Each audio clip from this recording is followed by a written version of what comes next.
Tagarians, para penonton Tagar TV dan juga pembaca Tagar ID, ketemu lagi sama saya, Korea Olivia. Hari ini saya ingin membacakan kisah pilihan redaktur Tagar tentang Nabi Daud alaihissalam. Nabi Daud adalah keturunan ke-12 dari Nabi Ibrahim melalui jalur Ishak.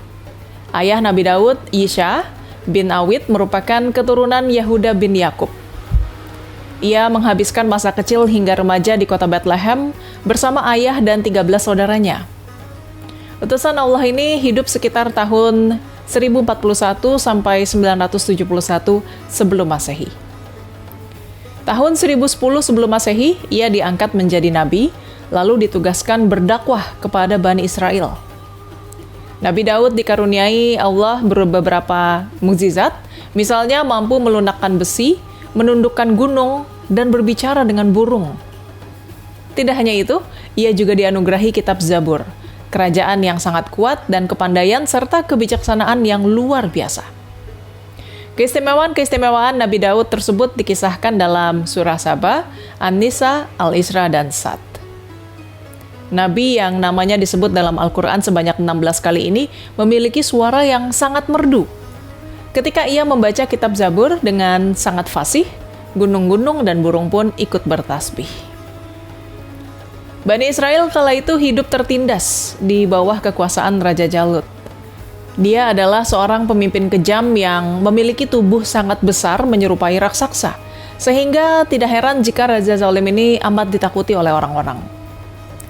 Di tengah-tengah ketidakadilan yang menimpa bangsa Israel, Allah kemudian mengangkat Talut sebagai raja. Awalnya, kaum yang dikenal keras kepala itu menolak Talut karena dia hanyalah pengembala yang tergolong miskin. Meski begitu, Talut menguasai ilmu tata negara, pandai menyusun strategi perang, dan memiliki tubuh yang kuat dan kekar. Akhirnya orang-orang Israel pun bersedia menerima dirinya sebagai raja. Setelah diangkat menjadi pemimpin, kekuasaan Talut semakin kuat. Dia lantas meminta pasukannya untuk bersiap-siap melawan Jalut. Maka dipilihlah orang-orang terbaik yang memiliki keberanian untuk mengikuti pertempuran. Salah satunya adalah Nabi Daud, yang saat itu masih remaja. Ia diutus ayahnya mengikuti kedua kakaknya yang juga berperang. Namun, sang Nabi belum diizinkan untuk maju di garis depan, dan hanya ditugaskan untuk menyiapkan perbekalan serta melayani kakaknya saat lapar atau haus. Kala itu jumlah pasukan Talut kalah banyak dibanding tentara lawan yang dipimpin oleh Jalut, yang terkenal kuat dan tidak terkalahkan. Kemudian Talut pun berdoa kepada Allah, "Ya Allah, curahkanlah kesabaran atas diri kami, kokohkanlah pendirian kami dan tolonglah kami dalam menghadapi orang-orang kafir." Doa tersebut menjadi kekuatan pasukan Talut, yang akhirnya dapat mengalahkan lawan. Sayangnya, Jalut dan beberapa pengawalnya masih hidup dan belum tumbang. Tidak ada seorang pun dari pasukan Talut yang berhasil mengalahkan raja kejam itu. Saat suasana di medan perang semakin genting, Raja Talut pun membuat sayembara. Ia berkata, "Barang siapa yang dapat mengalahkan Jalut, maka dia akan kuangkat sebagai anak menantu yang akan mewarisi tahta kerajaan." Mendengar pengumuman itu, Daud yang kala itu masih remaja mengajukan diri untuk melawan Jalut. Pertarungan pun dimulai. Hanya berbekal sebuah ketapel dan 3 buah batu kerikil, sang nabi menyerang si raja kejam. Tak kalah sengit, Jalut mengayunkan pedangnya untuk menebas musuhnya yang berbadan kecil itu. Tapi Nabi Daud selalu dapat menghindar dengan gesit. Keteguhan imannya pun membuat dia mendapatkan pertolongan dari Allah. Dengan dibantu angin, sang nabi melontarkan batu yang kemudian melesat dengan cepat. Batu itu tepat mengenai dahi Jalut yang menyebabkan dia meninggal saat itu juga. Kemenangan Daud yang disaksikan ratusan pasang mata itu berhasil membuatnya disegani banyak orang. Setelah Nabi Daud berhasil menumbangkan Jalut, Raja Talut pun memenuhi janjinya. Sang raja menikahkan ia dengan putrinya yang bernama Mikial, serta mewariskan separuh kerajaan Bani Israel miliknya. Ketika usia sang nabi mencapai 40 tahun, Raja Talut meninggal dunia. Setelah itu, Nabi Daud mewarisi kekayaan Talut sekaligus menggantikan tahta kerajaan Bani Israel. Di usia itu pula, Allah mengangkat Daud menjadi nabi dan rasul, serta menurunkan kitab Zabur kepadanya. Selama menjadi raja, Nabi Daud memperlakukan rakyatnya dengan adil dan bijaksana. Kekuasaan itu juga semakin meningkatkan rasa syukurnya kepada Allah. Sang Nabi gemar membuat kebajikan, menyantuni fakir miskin, dan selalu mengedepankan kepentingan umatnya. Atas izin Allah, pasukan Nabi Daud selalu mendapat kemenangan ketika melawan musuh-musuhnya, sehingga kerajaan yang ia pimpin lambat laun semakin besar dan wilayah kekuasaannya juga semakin luas. Di bawah kepemimpinan Nabi Daud, kehidupan Bani Israel semakin sejahtera, makmur, dan tentram. Hingga suatu hari datanglah dua tamu asing yang saling berperkara, meminta putusan adil dari Daud. Salah satu dari mereka berkata bahwa saudaranya itu mempunyai 99 ekor kambing betina, sementara dirinya hanya punya 1 ekor. Masalah terjadi ketika pemilik banyak kambing memaksa orang tersebut menyerahkan kambingnya, dengan alasan supaya jumlah ternaknya genap 100 ekor. Si pemilik 1 kambing ingin menolak, tapi dia tidak pernah bisa mengalahkan argumen saudaranya yang pandai berbicara itu. Mendengar hal tersebut, sang Nabi lantas memastikan ucapan pengadu pada pemilik banyak kambing dan dia pun membenarkan. Kemudian dengan nada marah, sang Nabi mengingatkan bahwa dia telah berbuat zalim.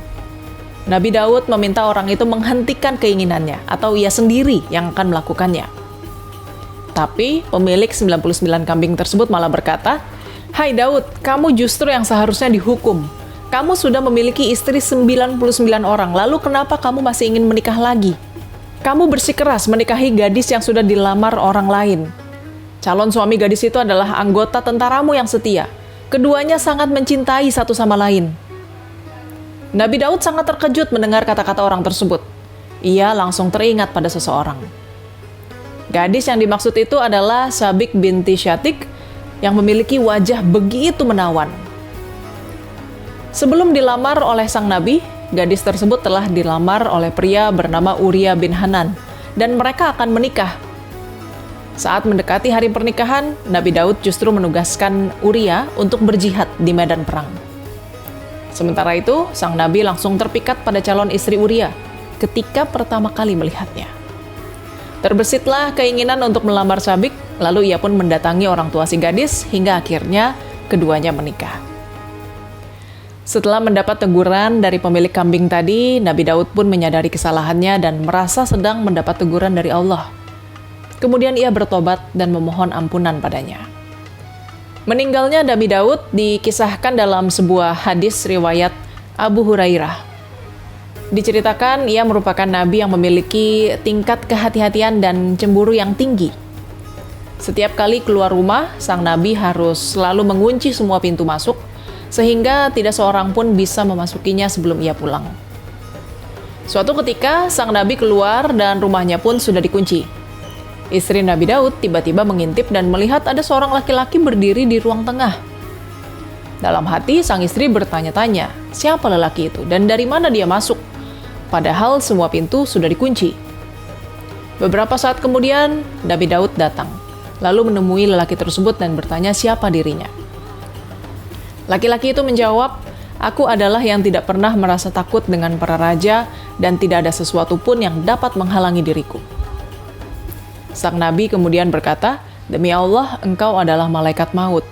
Kalau begitu aku ucapkan selamat datang padamu untuk melaksanakan perintah Allah."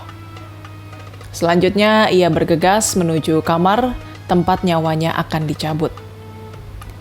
Setelah semua kewajiban mengurus jenazah sang Nabi selesai, anak Nabi Daud yaitu Sulaiman berkata kepada burung-burung, "Naungilah ayahku, Nabi Daud."